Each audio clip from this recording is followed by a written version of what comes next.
abode, which is directly under the protection of unadulterated bliss. That is the ultimate perfectional goal of the living entity.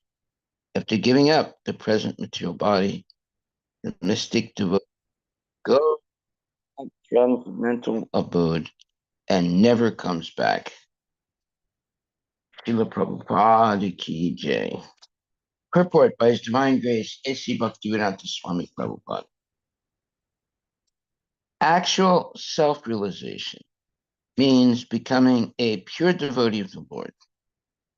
The existence of a devotee implies the function of devotion and the object of devotion. Self-realization ultimately means to understand the personality of Godhead and the living entities, to know the individual self and the reciprocal exchanges of loving service between the Supreme Personality of Godhead and the living entity, is real self-realization. This cannot be attained by the impersonalists or other transcendentalists. They cannot understand, they cannot understand the science of devotional service. Devotional service is revealed to the pure devotee by the unlimited causeless mercy of the Lord. This is especially spoken of here by the Lord, Mat Prasadena, by my special grace. This is also confirmed in Bhagavad Gita. Only those who engage in devotional service with love and faith receive the necessary intelligence from the Supreme Personality of Godhead, so that gradually and progressively they can advance to the abode of the Personality of Godhead. Nishshayasya means the ultimate destination. Swa Samsthana indicates that the impersonalists have no particular place to stay.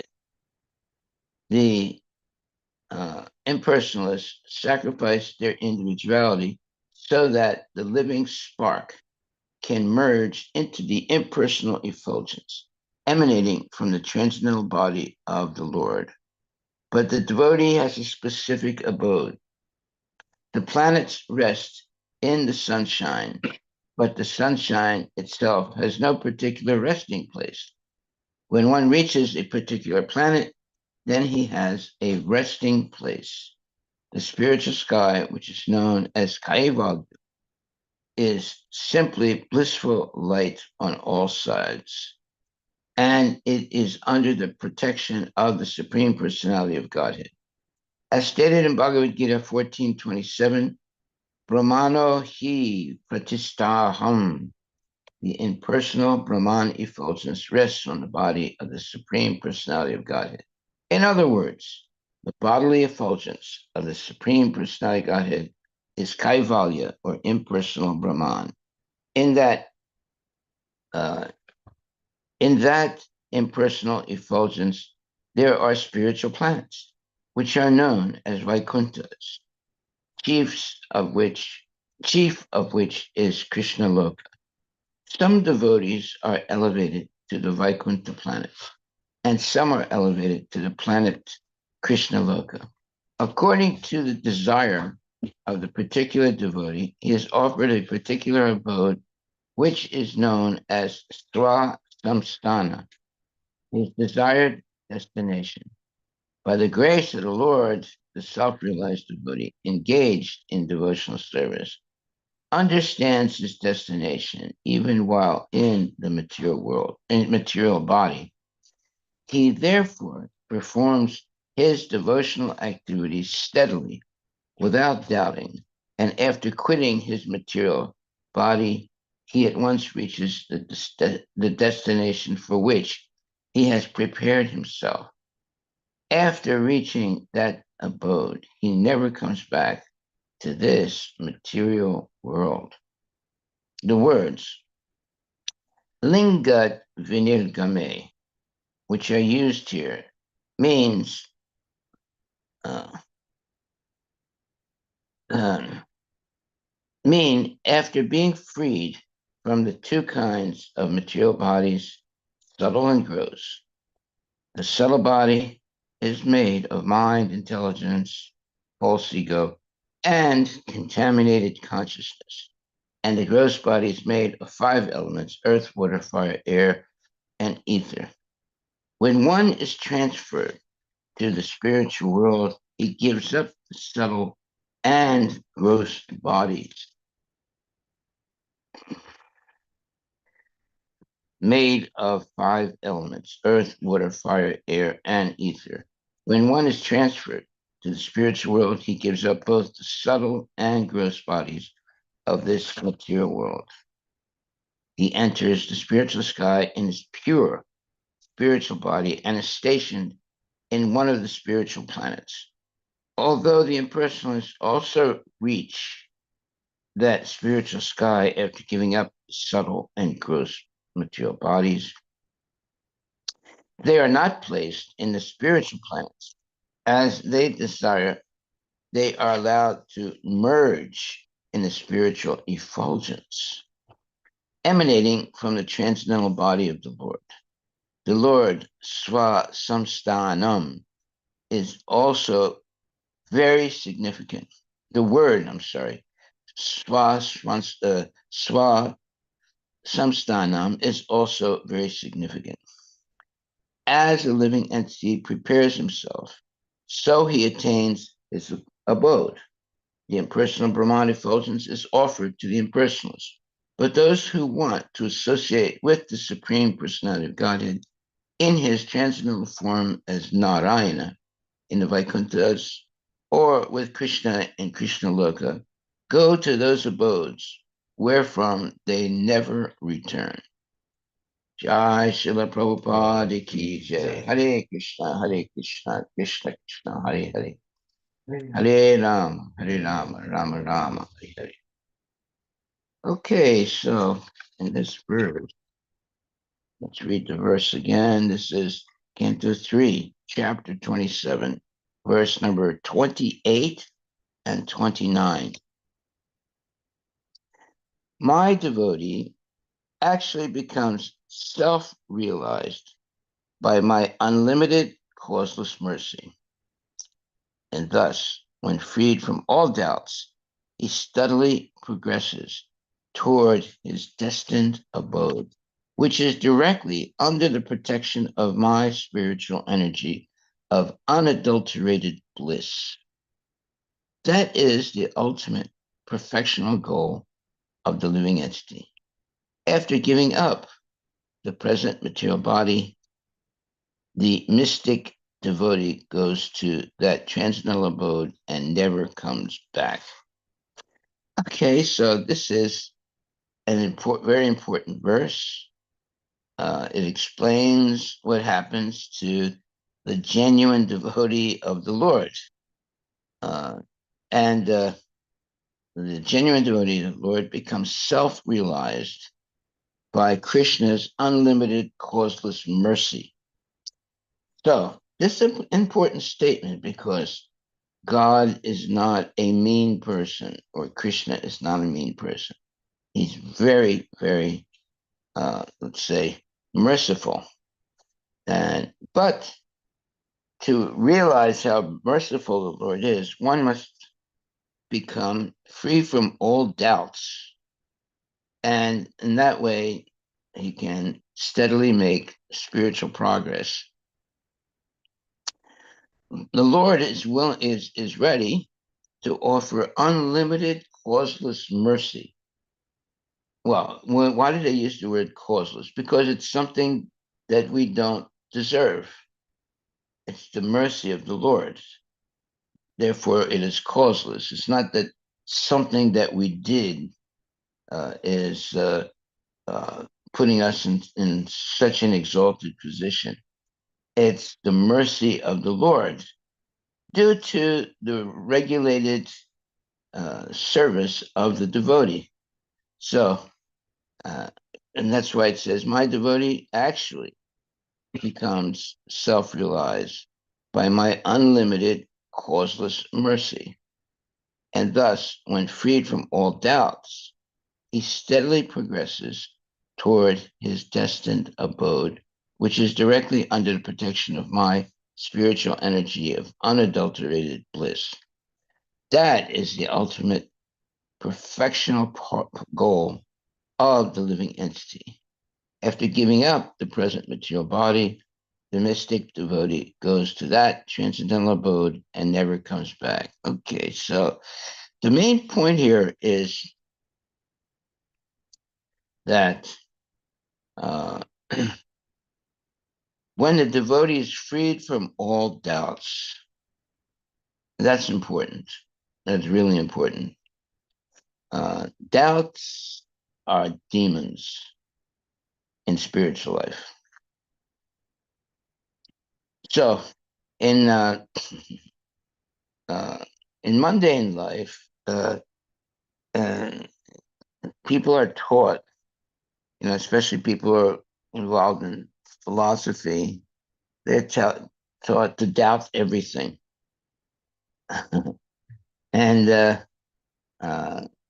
and then have their own journey of discovery, but actually it's their journey of sense gratification and uh, the journey of speculation.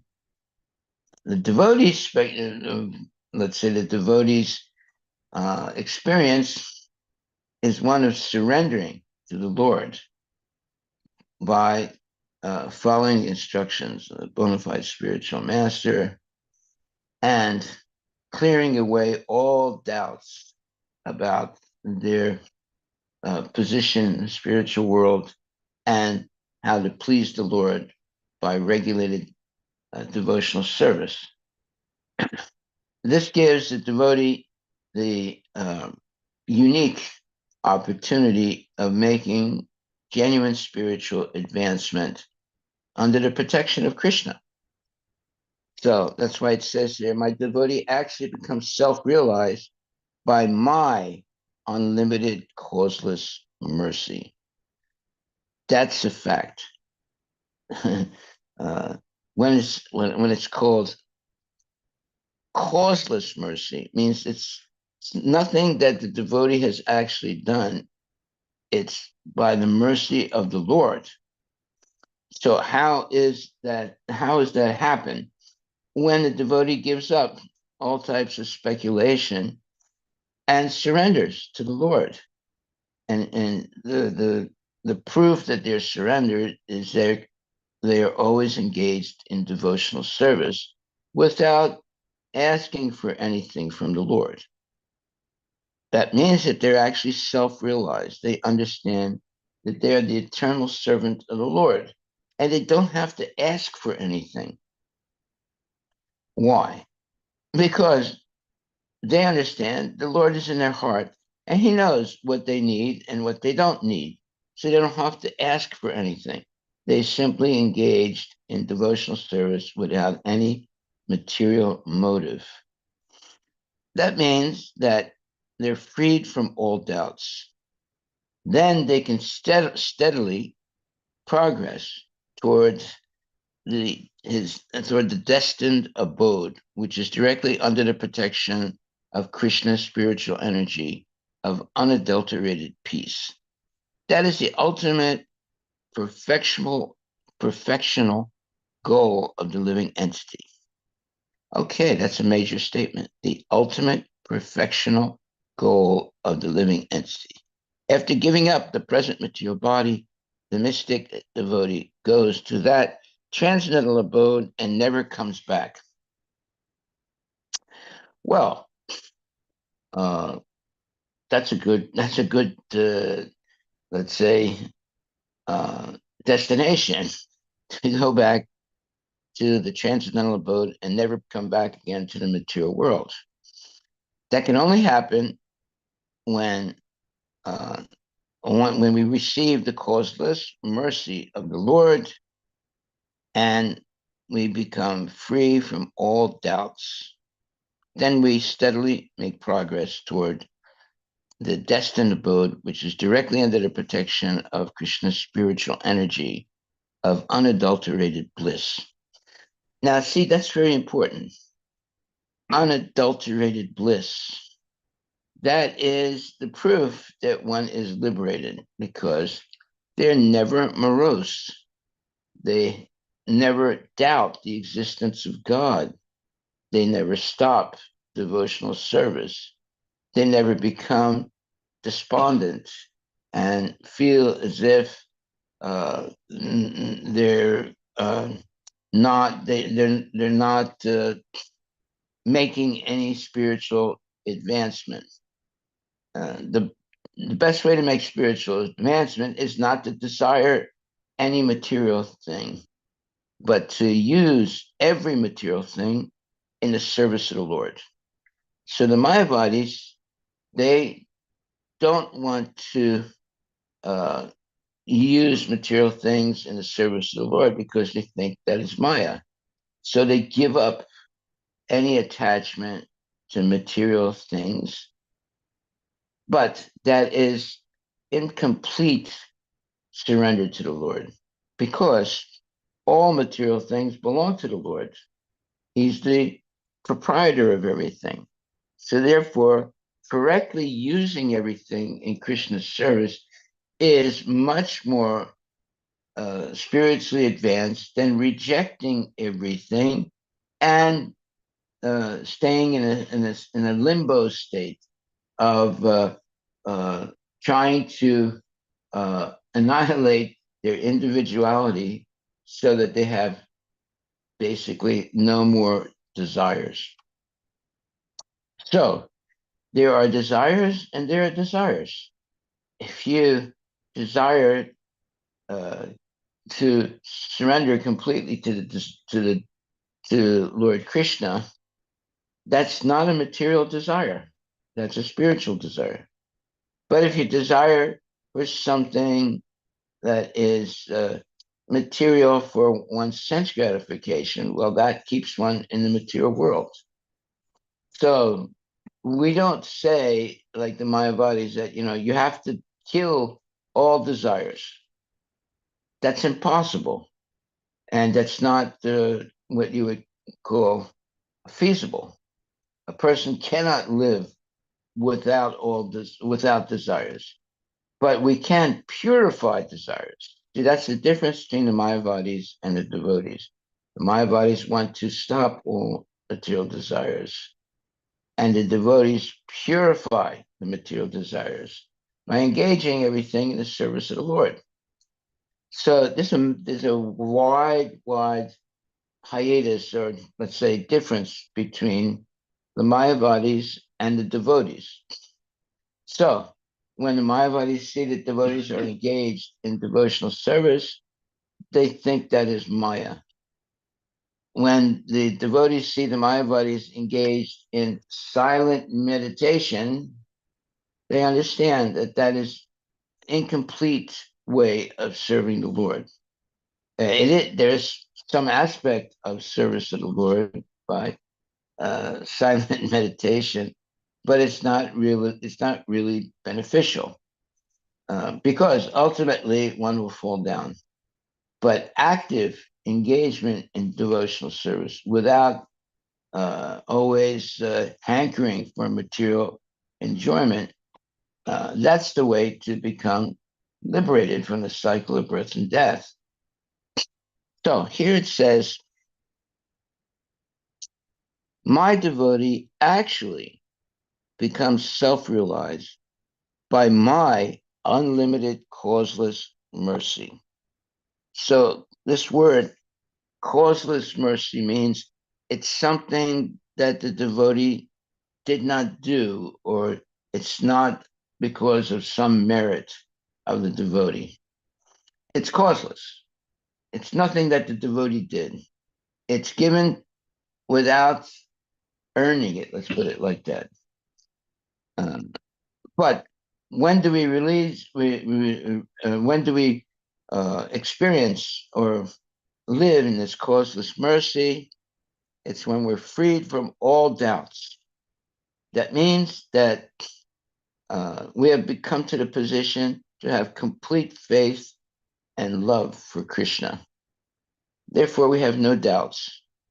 And because we have no doubts, we very, happily engage in all kinds of devotional service to please the Lord. Then one steadily progresses towards his destined abode, which is directly under the protection of my spiritual energy of unadulterated bliss. Well, you see, if a person is not happy, then they have not actually made much spiritual advancement. When a person is happy, not because of taking some drug or having a lot of money or whatever material benefit, they're completely happy with unadulterated bliss. It means when it says unadulterated, there is no material hankering, and therefore they are engaged in what's called functioning directly under the protection of Krishna's spiritual energy of unadulterated bliss. That is a major statement, and that's something we should think about when one is directly under the protection of Krishna's spiritual energy of unadulterated bliss. That is the ultimate perfectional goal of the living entity. Okay, so if you ever want to know what is the ultimate goal of the living entity, here it is. It's saying it very clearly that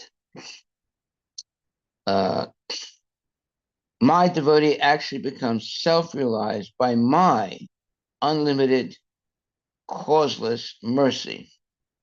And thus, when freed from all doubts, he steadily progresses towards his destined abode, which is directly under the protection of my spiritual energy of unadulterated bliss. That is the ultimate perfectional goal of the living entity.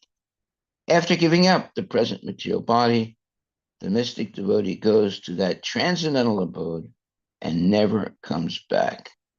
So this is a very, let's say, important verse because the several things are being said that are of utmost importance if one wants to make spiritual advancement. Point one, uh, the devotee becomes self-realized by Krishna's unlimited, causeless mercy.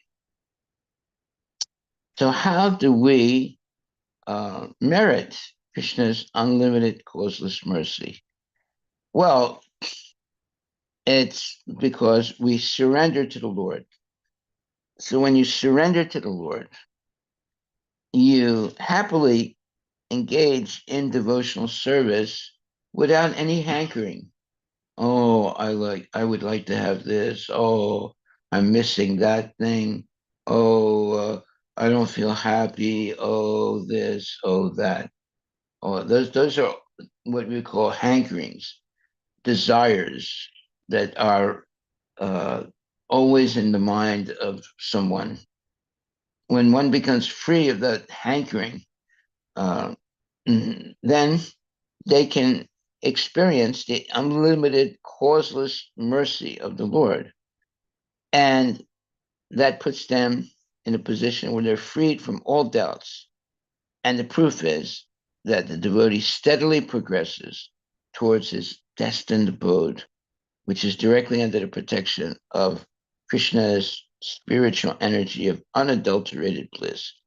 So, this spiritual energy of the Lord is unadulterated bliss.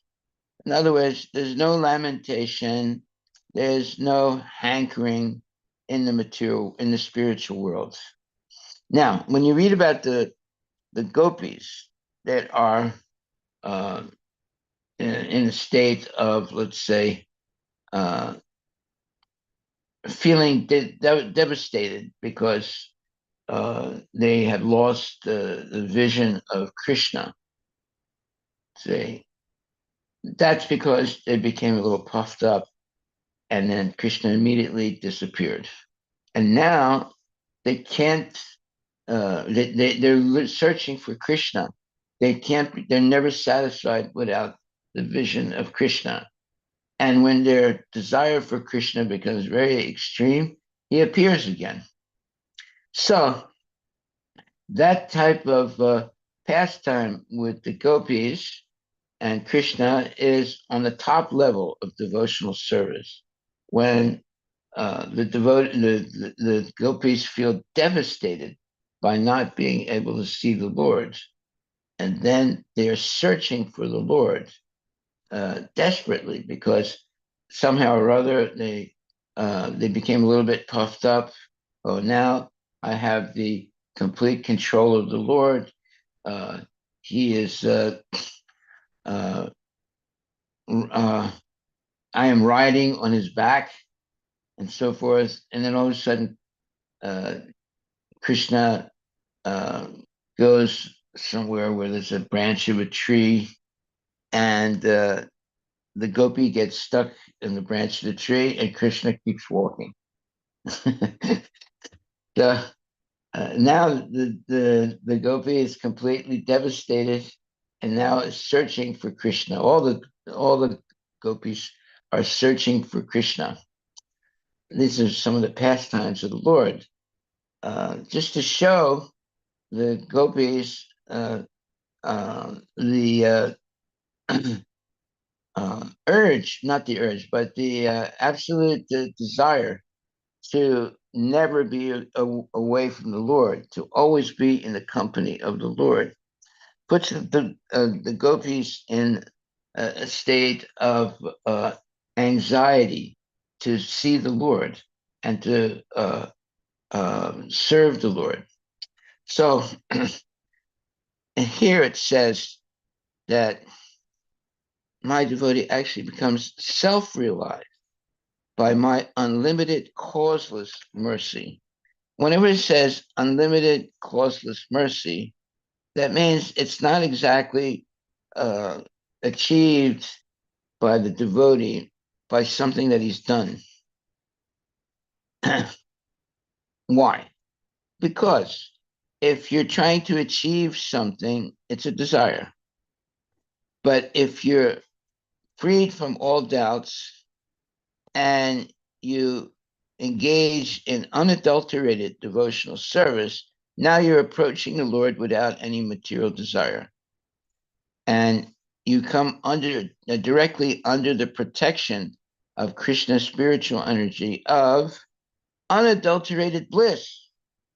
So that unadulterated bliss is very important.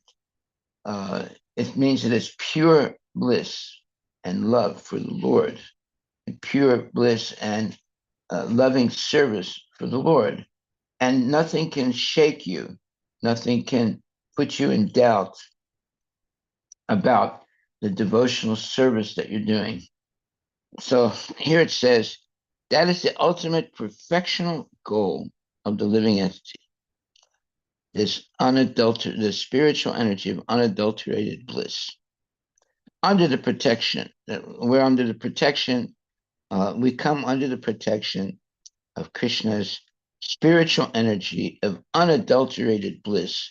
We should keep that statement in our mind always. Under the protection of Krishna's spiritual energy of unadulterated bliss. That is the ultimate perfectional goal of the living entity. After giving up the present material body, the mystic devotee goes to that transcendental abode and never comes back. So, this statement is very significant. When the devotee is free of all doubts, then he steadily progresses towards his destined abode, which is directly under the protection of Krishna's spiritual energy of unadulterated bliss. That is what we are searching for. That's what everybody is actually searching for. But the materialists search for it in the wrong place. They go to a bar, or they go to a place where there's sex enjoyment, or they go on a vacation, or they meditate in a silently in a cave or whatever. They don't really know the ultimate perfectional goal of the living entity. What is the ultimate goal of the living entity? When he steadily progresses toward his destined abode, which is directly under the protection of Krishna's spiritual energy of unadulterated bliss. See, that's an amazing statement. When you experience Krishna's unadulterated bliss or spiritual energy of unadulterated bliss, you have no other desire in your mind or in your life. You're completely satisfied by engaging in pure devotional service.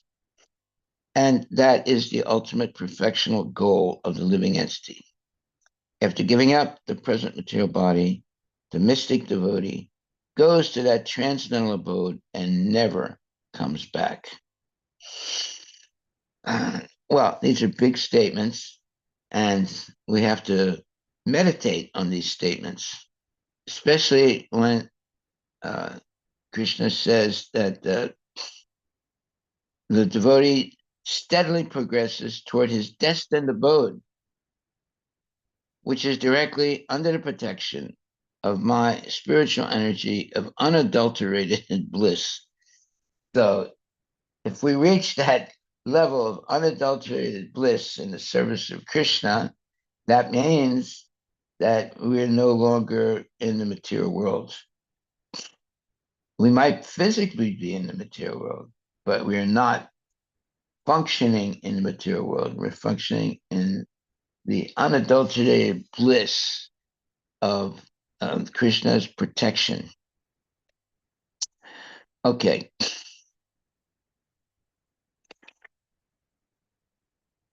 So here Prabhupada begins in the purport. He says, actual self-realization means becoming a pure devotee of the Lord.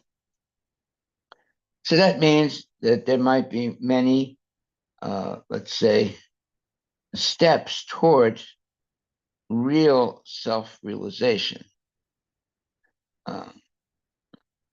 Yeah, it's the what you would call different steps of self identification and self discovery. Okay, that is what's going on in life. We're trying to figure out who we are. We're trying to figure out what we're actually meant to do. We're trying to figure out what our relationship with God is. And we're trying to figure out what is our real duty in life, right? So, actual self realization means becoming a pure devotee of the Lord. Well, that means you have no material desires, but you have plenty of spiritual desires. Your spiritual desires are all ultimately meant to please Krishna. So, therefore, and we have no doubts. Like sometimes everything might be going nicely, and sometimes everything might not be going nicely. But the devotee is not disturbed by that. Why? Because he continues in all situations performing regulated devotional service without any mundane hankerings. So, therefore, he feels or he experiences Krishna's unlimited causeless mercy, that's when one is actually self-realized. Everything can be going nicely or everything can be going not nicely. But one, a devotee is always experiencing unlimited causeless mercy of the Lord. And the symptom of it is that the devotee is freed from all doubts.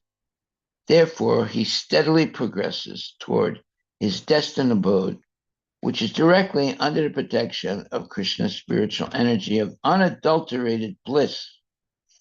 So, this destined abode that is, it's not necessarily a physical place. It's something that one is experiencing, uh, in their minds and in their and through their activities of pure devotional service. Now, even though they're in the material world, even though they have a material body, the material body has become spiritualized, and they're no longer influenced or no longer one attracted by anything in the material world. And number two, they learn how to use everything in the service of the Lord. That way, it doesn't matter whether they're in the material world or in the spiritual world. They're always with Krishna wherever they are. They're freed from all doubts. And they're receiving Lord Krishna's unlimited causeless mercy. But it's only when they're free from all doubts. That way they steadily progress towards the destined abode, which is directly under the protection of Krishna's spiritual energy of unadulterated bliss. See, now, you never hear a statement like that by the Mayavadis or by uh, the sense gratifiers, right? Uh, they don't believe that such a thing exists. The protection of Krishna's spiritual energy of unadulterated bliss. See, that means that it's pure bliss. Nothing. There's no contamination because there's no sense gratification involved. See? This is the ultimate perfectional goal of the living entity. He doesn't say it's the ultimate perfectional goal of the Krishna conscious person. When he says the living entity, it means all living entities. This is the ultimate perfectional goal of the living entity. After giving up the present material body, the mystic devotee goes to that transcendental abode and never comes back. Okay, so that goal, that abode, that transcendental abode, is full of unadulterated bliss. So why would one want to come back from that situation? And when it's unadulterated bliss, it is not something static. It is always increasing, never decreasing.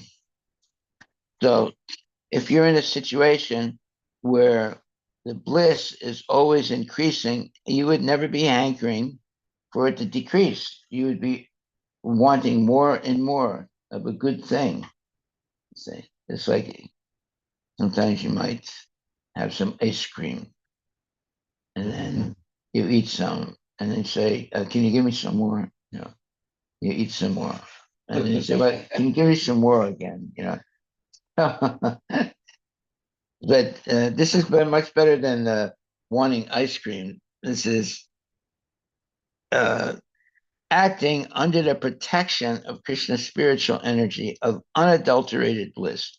So that unadulterated bliss, that's meaning that you cannot, there's no such thing as good as this. It's the best thing that could ever be achieved by a human being. the unadulterated bliss of Krishna's spiritual energy, and the protection of Krishna's spiritual energy of unadulterated bliss. That is the ultimate perfectional goal of the living entity. After giving up the present material body, the mystic devotee goes to that transcendental abode and never comes back. Okay, any questions? There's so many nice statements in this verse and purport.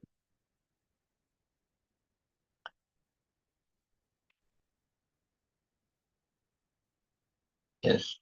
Can you elaborate a little bit more on causeless mercy? Like what I understood so far is causeless mercy will be given when one is surrendering to the Lord and engaging in devotional service.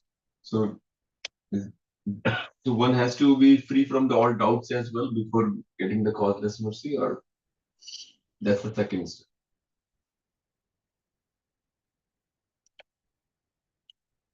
Well, it says here, devotional service is revealed to the pure devotee by the unlimited, causeless mercy of the Lord. This is especially spoken of here by the Lord, by the word mat prasadena, by my special grace, meaning by my special mercy. This is also confirmed in Bhagavad Gita. Only those who engage in devotional service with love and faith receive the necessary intelligence from the Supreme Personality Godhead so that gradually and progressively they can advance to the abode of the personality of Godhead. So that's, what this unadulterated bliss is, that one is engaged in devotional service with love and faith. Then Krishna gives the devotee the necessary intelligence so that gradually and progressively the devotee can advance to the abode of the personality of Godhead. So that is the ultimate destination, to go where Krishna is eternally. And now the impersonalists, they don't experience this. Why? Because they try to uh, annihilate their individuality. So if you annihilate your individuality, your I am what? I am the eternal servant of Krishna. That's devotional service. But I am nothing, right? So now you can't experience this transcendental bliss of the Lord. Uh, so they want to merge into the impersonal effulgence emanating from the transcendental body of the Lord. Uh, but the devotees, uh, they want to specifically uh, experience the transcendental pastimes with the Lord. And the Mayavadis, they want to give that all up and just meditate on nothing or meditate on one thing, one material thing, uh, or meditate on some, you know, uh, speculation that they have in their mind. Right? That's why it says the impersonalists sacrifice their individuality so that the living spark, meaning the soul, can merge into the impersonal effulgence emanating from the transcendental body of the Lord. Well, that means there's no devotional service for the Mayavadi. But the devotee has a specific abode. The planets rest in the sunshine, but the sunshine itself has no particular resting place. When one reaches a particular planet, then he has a resting place. So Mayavadis want to merge into the sunshine And the devotees want to go to the planets of Krishna or the spiritual world. The spiritual sky, which is known as Kaivalya, is simply blissful light on all sides. And it is under the protection of the Supreme Personality of Godhead. That means there's no Maya. That means there's no demons. As stated in Bhagavad Gita 14:27, Brahmano hi pratistaham. The impersonal Brahman effulgence rests on the body of the Supreme Personality of Godhead. In other words, the bodily effulgence of the Supreme Personality of Godhead is Kaivalya, or impersonal Brahman. In that impersonal effulgence, there are spiritual planets, which are known as Vaikunthas, chief of which is Krishna Loka. Some devotees are elevated to the Vaikuntha planets, and some are elevated to the planet Krishna Loka, according to the desire of the particular devotee. He is offered a particular abode, which is known as Swa Sanstana, his desired destination. By the grace of the Lord, the self-realized devotee engaged in devotional service understands his destination even while in the material body. He therefore performs his devotional activities steadily without doubting, and after quitting his material body, he at once reaches the destination for which he has prepared himself. After reaching that abode, he never comes back to this material world. Well, the Mayavadi that wants to merge into the Brahmajyoti, he doesn't experience these things that the devotee experiences. Right? He wants to annihilate the possibility of experiencing transcendental abode, transcendental pastimes with the Lord, transcendental love. He wants to eliminate all those things by his process of neti, not this, not that, not this, not that, not this, not that, until you eliminate everything. That's what you would call the extreme uh, cancel culture. you basically you throw the baby out with the bathwater. That's cancel culture. You cancel everything, right? All the good things and all the bad things, right? So that's not real spiritual life. That's a speculated spiritual life. It's a false spiritual life. We never want to throw the baby out with the bathwater. That would be a mistake, right? It's a nice statement. You throw the baby out with the bathwater. And that means it's a complete disaster. You take all the effort to bathe the baby, and in the end, you throw the baby out with the bathwater. And basically, that's what the Mayavadis are doing, right? Uh, they they want to cancel everything. Not this neti, not this, not that, not this, not that. And finally, they say, well, it's not Krishna also. So uh, they say, well, if I if I'm like these Hare Krishnas, I'm always chanting Hare Krishna. How can I be liberated? Right. In other words, if I surrender to Krishna, how can I be free? So they've come up with all kinds of false concepts in their mind. How can you be free if you surrender to someone, right? But actually, if you surrender to the right person, you have complete freedom to engage in unadulterated devotional service.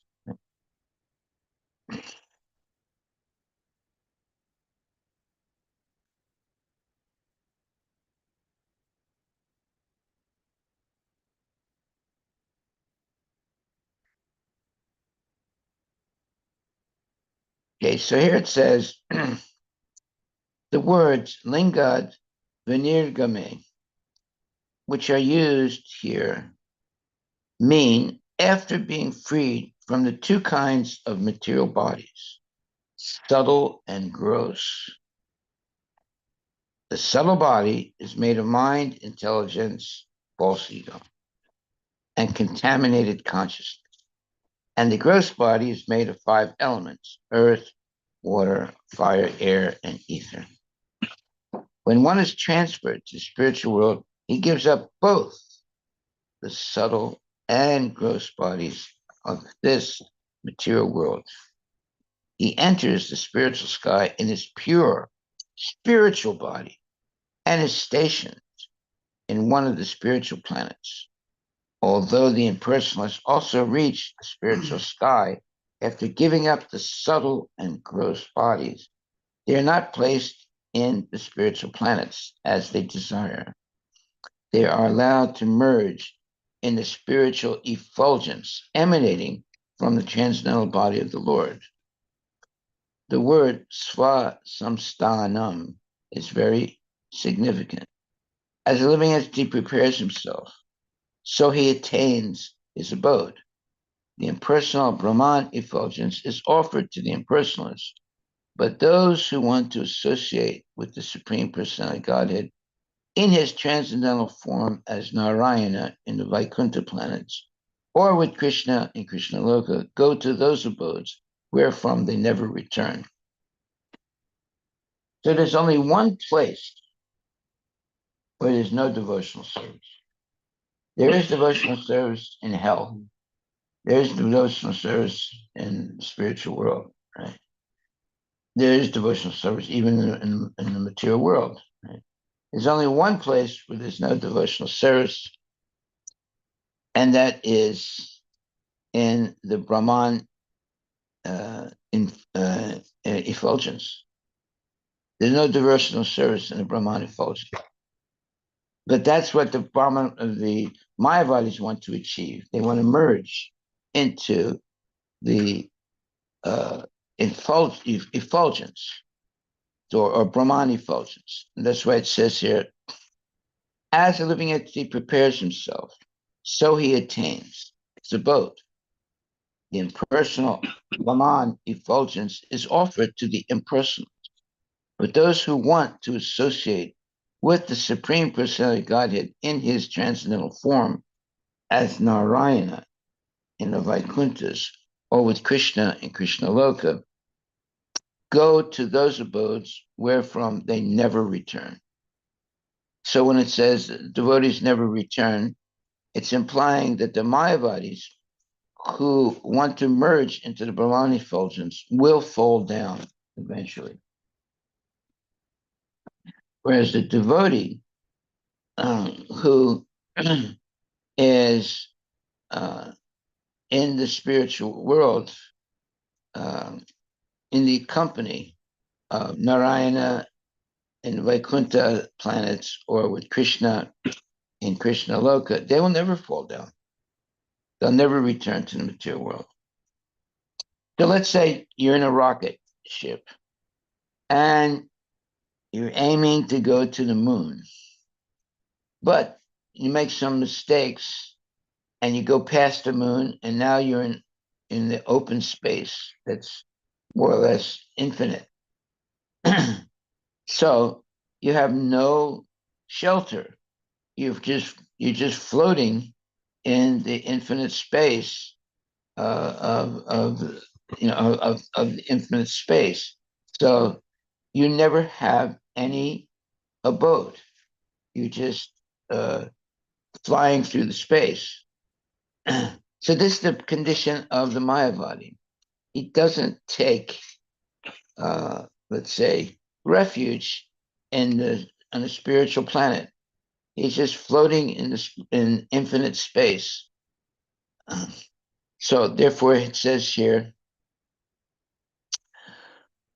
the impersonal Brahman effulgence is offered to the impersonal, but those who want to associate with the Supreme Personality of Godhead in his transcendental form as Narayana in the Vaikunthas or with Krishna in Krishna Loka go to those abodes where they never return, meaning the Mayavadis never reach any pure spiritual planet where Krishna is present.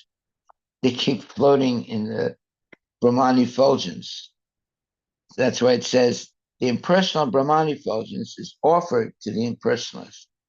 But those who want to associate with the Supreme Personality of Godhead in his transcendental form as Narayana in the Vaikunthas or with Krishna in Krishna Loka go to those abodes wherefrom they never return.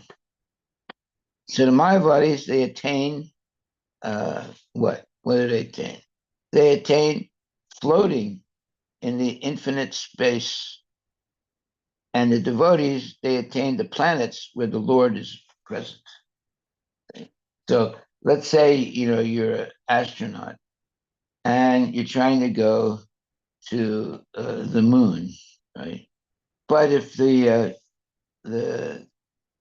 you're being directed by people on the earth, uh, but if they make some mistakes, instead of reaching the moon, you go past it. Now you're in the open space, and there's no, you don't know where you're going to go. Then you just keep going.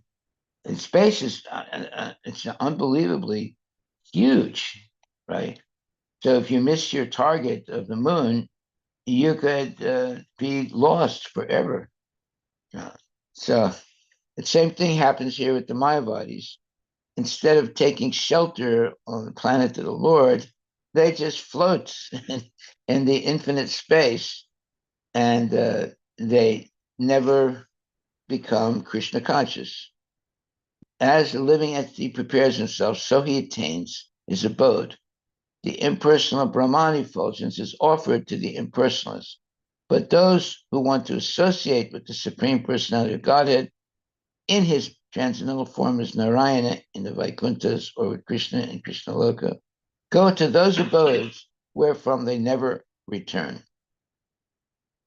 So that implies that the Mayavadis who want to merge into the Brahman effulgence, they're going to fall down because there's no planet, there's no abode for them. They're just floating in this Brahmajyoti and this Brahman effulgence.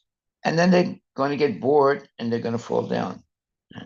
It's just like the rocket ship that misses the goal of the moon. Now they just float in space, right? And eventually they'll die. So eventually the Mayavadi will fall down because he hasn't reached any planet of the Lord. He wasn't even searching for the planet of the Lord. Okay, any questions, comments?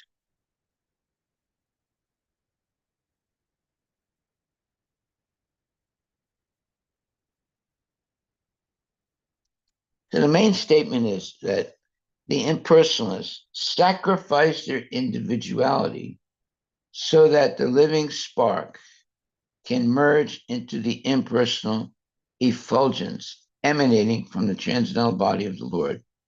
But the devotee has a specific abode. The planets rest in the sunshine, but the sunshine itself has no particular resting place. When one reaches a particular planet, then he has a resting place. The spiritual sky, which is known as Kaivalya, is simply blissful light on all sides. And it is under the protection of the Supreme Personality Godhead. As stated in Bhagavad Gita 14:27, Brahmano hi pratistaham, the impersonal Brahman effulgence rests on the body of the Supreme Personality of Godhead. In other words, the bodily effulgence of the Supreme Personality Godhead is Kaivalya, or impersonal Brahman.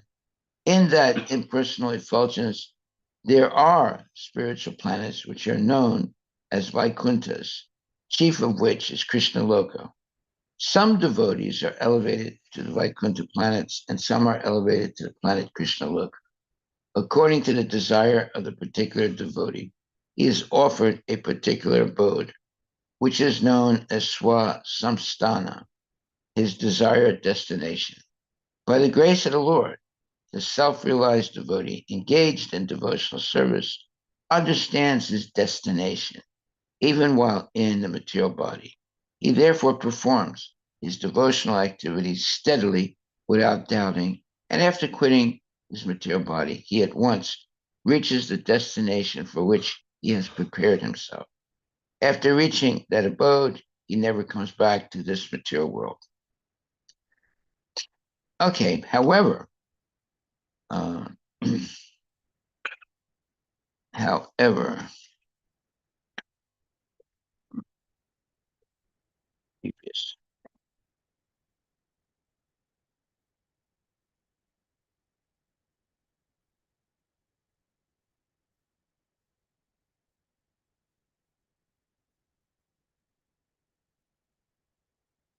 However, the Mayavadis do not reach the desired goal, that is, going back to Godhead.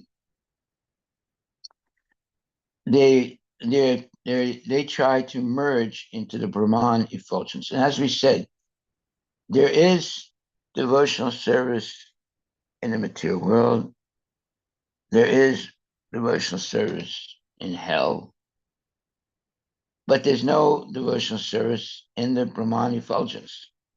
So if you merge into the Brahman effulgence, that's the only place where there's no devotional service. So it's actually a fallen condition. It's not actually liberation. And you'll fall down from that position.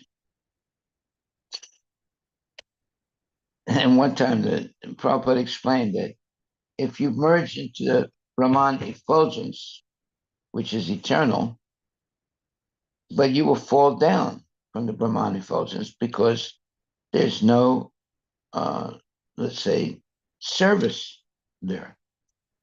So it's not actually a desired place to be, especially if you're going to fall down. Why? Because how long can you stay in the Brahman effulgence where there's no activity and no relationships? There's no devotional service.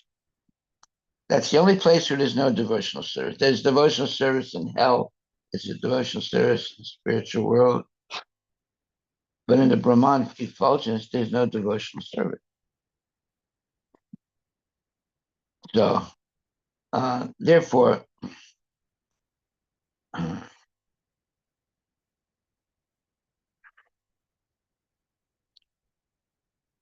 see what it says.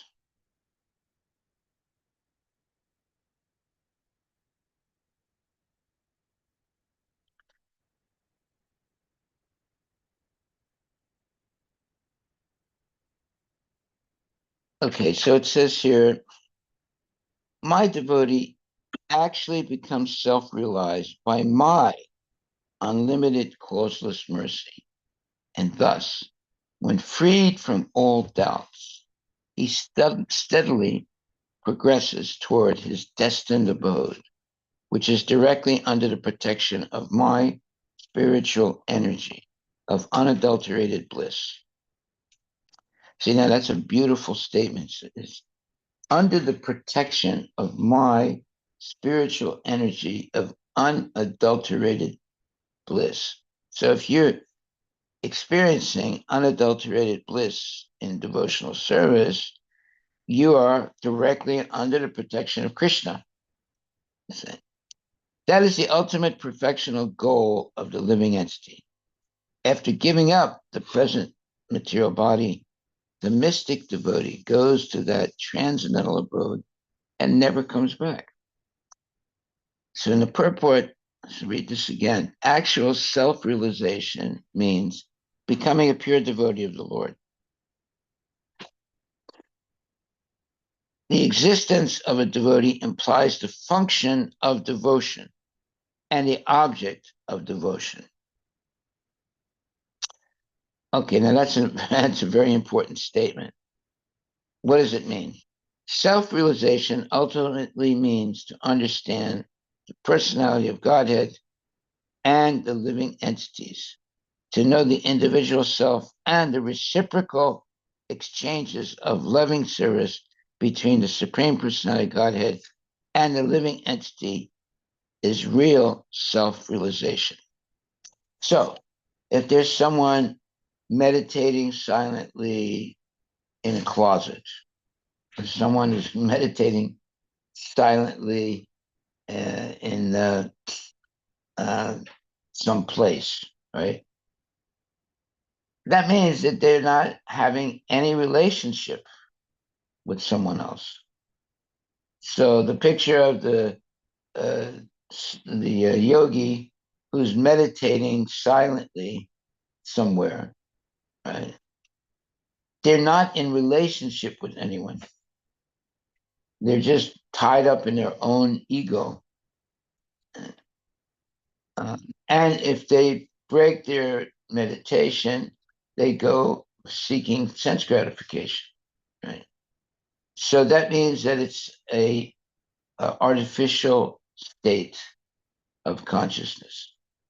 A real state of consciousness, when you're fully engaged in the devotional service to the Lord, the artificial stage of consciousness is to do silent meditation, where you are trying to deny your individuality. It's that you're trying to kill the I am. So if you kill the I am, that means you're nobody, or you're trying to be nobody. But the idea is if they can kill the I am, then they will not have any suffering. But that's not the really uh, ultimate goal. The ultimate goal is to continue with your I am, but identify yourself as the I am the eternal servant of Krishna. Now you have eternal bliss in the association of the Lord. You don't have a eternal bliss if you're meditating in a let's say in a closet and you avoid all relationships with others and do this silent meditation. That's not the real I am. That's denying the I am. If you understand I am this eternal servant of Krishna, that's the real identity. But if you say I am nothing or I am the whole universe, people meditate like that. So therefore that means you're nobody. Uh, well, why don't you look up the meditation of uh, a yogi who claims who denies the concept of I am.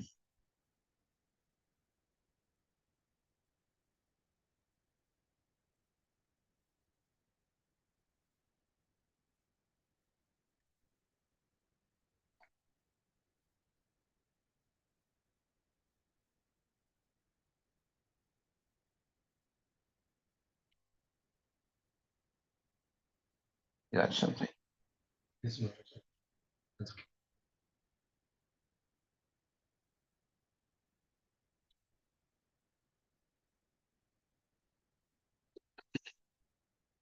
So it says meditation guided by the principle of denying the concept of I am aligns with the certain non-dualistic philosophies, particularly those found in Advaita Vedanta or similar spiritual traditions. These teachings suggest that the ego or individual self, I am, is an illusion, and liberation comes from realizing the ultimate unity of all existence. Here, how such meditation might unfold. So they have given some steps, meditation steps, like prepare the space, set the intention, awareness of present, questioning the I am, dissolving identification. There are a lot of detail in each step. I'm just reading the main key steps. Focus on beginness, What? Focus on what? beingness, Beingness. being, Beingness. Okay. focus on beingness. Basically says more detail is shift attention from I am this or that to simply I am or being. I am what? Shift attention from I am this Or that? or that to simply am. I am. Yeah, it says yeah, or being. Rest in second point is rest in pure sense of existence without labels, definitions, or boundaries. That means I am nothing. The next point is same, Maharaj. Negation practice, neti neti. Use the practice of neti neti to negate identification with the body, mind, or ego. As each thought or sensation arises, affirm silently, this is not me. The next point is awareness of unity. And yeah, and then it says conclude gently. When ready, return your awareness to the physical body. Reflect on the insight that I is merely a construct and that your true nature is beyond individuality. There you go. That's my one. Your real individuality is beyond identity. Beyond individuality. Individuality, yeah. That means you're nobody. So it says key insights. The I is a mental construct that arises from thoughts and memories. The true self is not a concept, but an unchanging awareness. Freedom comes not from defining I, but from dissolving the need for it entirely. Freedom comes not from defining I, but from dissolving the need for it entirely. This is exactly opposite. Yeah. In other words, denying your I am. You see, that this is all Mayavad philosophy. This is what nonsense yogis are trying to do. Denying the existence of a unique person, right? And trying to merge into the Brahman effulgence, where there's no devotional service. That's why even if you merge into Brahman effulgence, you'll eventually fall down because there's no devotional, there's no relationships also. So it's, you can see how nonsense the Mayavad philosophy is. They deny the I am. They don't identify. I am the eternal servant of Krishna. No, you have to. That's why I say they throw the baby out with the bathwater. They become so let's say fanatical. They also deny their existence as a person, which is impossible. But they can artificially do it by doing some silent meditation, but they can't maintain it eternally.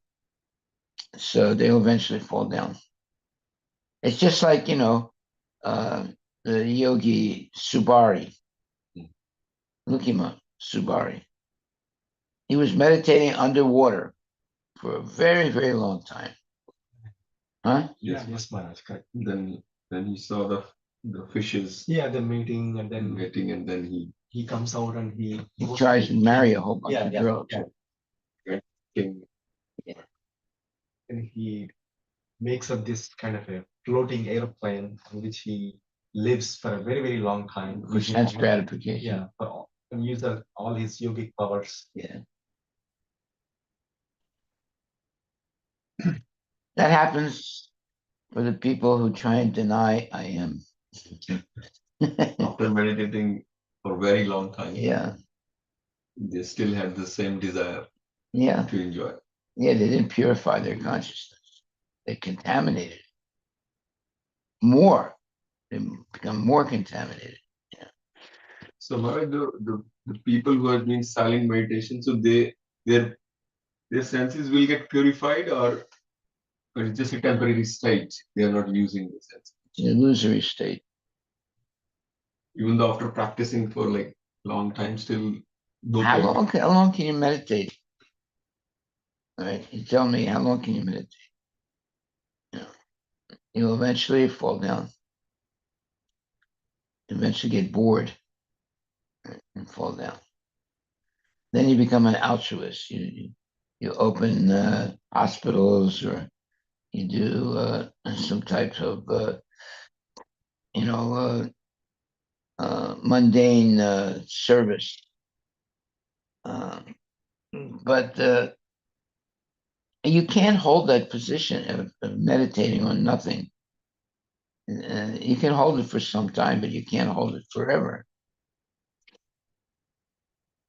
Denying your individuality, trying to merge into the Brahman effulgence. Even if you merge into the Brahman effulgence, you're going to fall down from it because there's no service.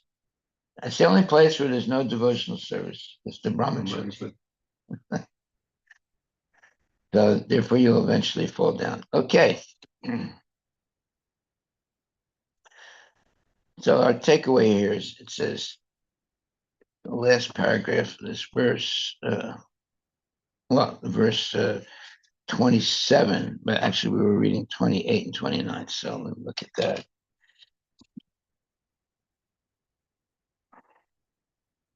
Actual self-realization means becoming a pure devotee of the Lord. The existence of a devotee implies the function of devotion and the object of devotion. Well, the object of devotion is Krishna. And the function of devotion is the life of a devotee. Self-realization ultimately means to understand the personality of Godhead and the living entities, to know the individual self and the reciprocal exchanges of loving service between the Supreme Personality of Godhead and the living entity is real self-realization. This cannot be attained by the impersonalists or other transcendentalists. They cannot understand the science of devotional service. Devotional service is revealed to the pure devotee by the unlimited causeless mercy of the Lord. This is especially spoken of here by the Lord, mat prasadena, by my special grace. This is also confirmed in Bhagavad Gita. Only those who engage in devotional service with love and faith receive the necessary intelligence from the Supreme Personality Godhead, so that gradually and progressively they can advance to the abode of the personality of God. Okay, that ultimate destination uh, uh, is going back to Godhead, not merging into the impersonal Brahmajyoti. And that's why it says Swa Samstana indicates that the impersonalists have no particular place to stay.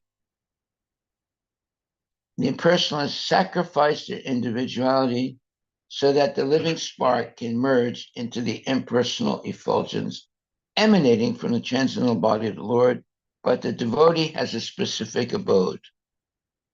Okay, so that's the difference in devotee and the Mayavadis. The planets rest in the sunshine, but the sunshine itself has no particular resting place. When one reaches a particular planet, then he has a resting place. The spiritual sky, which is known as Kaivalya, is simply blissful light on all sides, and it is under the protection of the Supreme Personality God. As stated in Bhagavad Gita 14:27, Brahmano hi pratistaham, the impersonal Brahman effulgence rests on the body of the Supreme Personality of Godhead. In other words, the bodily effulgence of the Supreme Personality of Godhead is Kaivalya, or impersonal Brahman. In that impersonal effulgence, there are spiritual planets which are known as Vaikunthas, chief of which is Krishna Loka. Some devotees are elevated to the Vaikuntha planets, and some are elevated to the planet Krishna Loka. According to the desire of the particular devotee, he is offered a particular abode, which is known as Swa-samstana, his desired destination. By the grace of the Lord, the self-realized devotee engaged in devotional service understands his destination even while in the material body. He therefore performs his devotional service steadily without doubting, and after quitting his material body, he at once reaches the destination for which he has prepared himself. After reaching that abode, he never comes back to this material world. Okay. But the Mayavadi, what does he attain? He attains the uh, uh, he doesn't really attain a spiritual planet. He just floats in the Brahmajyoti.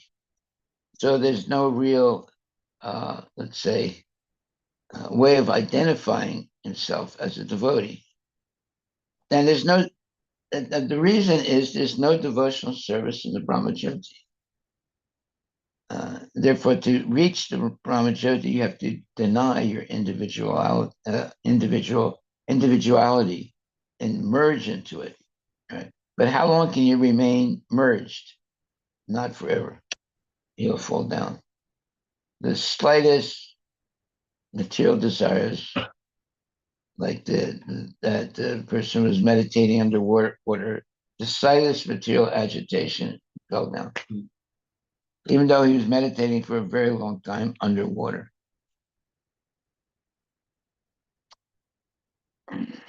Okay.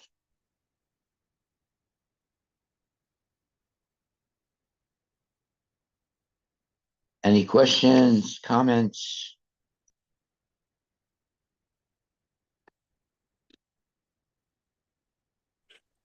Hare Krishna, Guru Maharaj. One Yes, quick Prabhu. question. As a devotee, what are the doubts we should not have? Well, you should not doubt. That's the whole point. Not that, what kind of doubts should I have or not have? You should not have any doubts at all. You should be free of doubts. Doubts are demons. In other words, you should never doubt the existence of Krishna. You should never doubt the instructions of the bona fide spiritual master. And that way you go, get steadily to Vaikuntha. But if you have doubts, then your journey to Vaikuntha stops, and you go into tangents. You go, instead of going straight back to Godhead, you get stuck somewhere. Right? It's like having a flat tire. You're driving somewhere, you get a flat tire, then you stop. Right? Now you have to fix the flat tire, and sometimes it could take you many lifetimes to fix that flat tire so you can continue going toward the desired destination. So uh, we should uh, we should understand what our desired goal is. Our desired goal should be to go back to Godhead. And how do you attain that desired goal? It's by engaging always in devotional service. But when you come to pure devotional service, you don't even desire to go back to Godhead. You're just satisfied by doing the service and helping other people become Krishna conscious. Whereas the Mayavadi, he will meditate silently in a let's say in a closet or some uh, isolated place, and he'll deny all relationships with others in order to achieve some kind of artificial nirvana. But eventually they'll fall down because there's no relationships. How long can you stay as a individual that has no association with anybody else. You wouldn't last very long. People thrive because they have relationships. If you have no relationship at all, and you're just doing like silent meditation, how long can you do it? Not very long. So, in Krishna consciousness, we're not Mayavadis. We don't recommend silent meditation and to deny your individuality. How can you go back to Godhead if you deny your individuality? It's not possible. So you have to uh, accept the fact that you are an individual, but an individual is free of Maya by always being engaged in devotional service. If you're always engaged in the activities of Maya, then you're not really an individual person. You're a type of zombie that's being forced to act uh, outside of Krishna consciousness. But when you are free of all illusions, and illusions begin by having illicit sex, then one becomes illusory, lost in this world of sense gratification. But when you come out of that uh, dark world and you give up sense gratification, now you see the rising sun of Krishna and transcendental activities and relationships, and then you become happy. Once you achieve that state of being happy in Krishna consciousness, you're no longer hankering for anything. You're just completely satisfied by engaging in service of the Lord.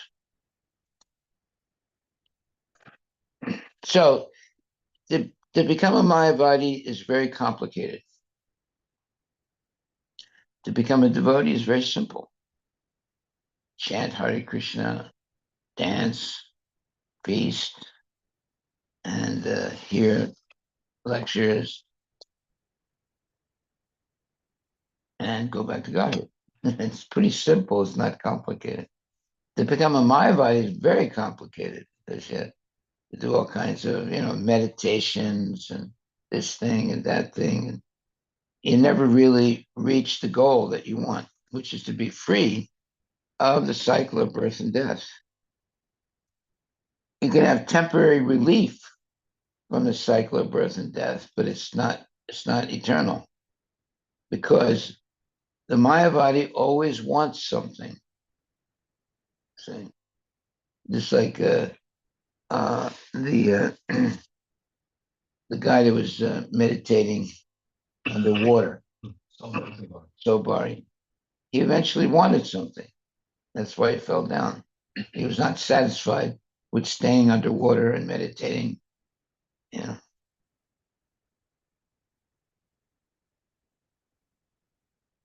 Okay, so I think it's getting a little late now. If anybody has a question or comment, Thank you, Maharaj. Hare Krishna. About the doubt, Maharaj. About doubts, I okay. will just read one line Prabhupada said in one of the lectures. Prabhupada, I'm not reading before and after this, a very specific few lines. It says, this is a doubt, whether there is a soul or not. Chidyante sarva samshaya. There are so many doubts for material scientists. Somebody says there must be something. Somebody says no, there is no soul. It is a combination of matter. The life symptoms come out. There are so many theories. So actually, when becomes enlightened by Krishna consciousness, his all doubts are moved. There you go. No more doubts. I'm the eternal servant of Krishna. Now I know who I am. Yeah. Okay, well, thank you very much, my dear devotees. And now you know who you are. You're the eternal servant of Krishna, so there's no doubt about it. That was our lesson today. There's no doubt that we are the eternal servants of Krishna. Haribol. Thank you very much. And avoid the association of Maya bodies, because then you'll doubt everything. You won't know who you are. Haribol. Glories to Srila Prabhupada.